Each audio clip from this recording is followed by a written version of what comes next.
Election का मरहला मुकम्मल होने के बाद मुख्तलिफ पोलिंग स्टेशनों से इंतखाबी नतायज आना शुरू हो चुके हैं। वस्ती पंजाब के अजला गुजरांवाला, सियालकोट, गुजरात, नारोवाल, हाफजाबाद, मंडी बहाउद्दीन और वजीराबाद के अजला में कौमी असम्बली की 20 और पंजाब असम्बली की 44 सीटें हैं, जहां पर मुस्लिम लीग नून के उम्मीदवारों का PTI के आज़ाद उम्मीदवारों के साथ 1 to 1 कांटेदार मुकाबला हुआ है।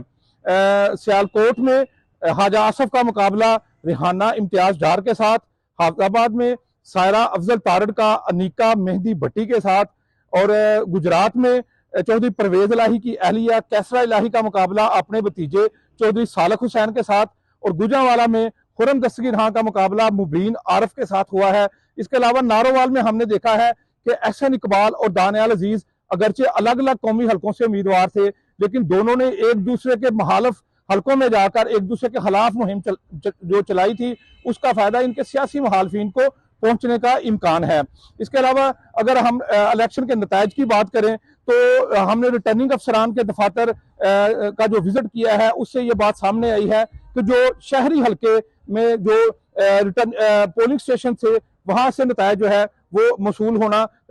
शुरू हो चुके हैं, जबकि जो देहात के पोलिंग स्टेशन है, जो दूर दराज के देहात के पोलिंग स्टेशन है, वहां कदरे ताहीर से जो है वहां से रिजल्ट मसूल हो रहा है। और हम ये कह सकते हैं कि रात 12 से 1 बजे तक जो शहरी हलके हैं, वहां का रिजल्ट जो है काफी हद तक जो है फाइनल हो चुका होगा, और जो देहात के पोलिंग स्टेशन है वहां से कदरे ताहीर से रिजल्ट जो है वो आएगा।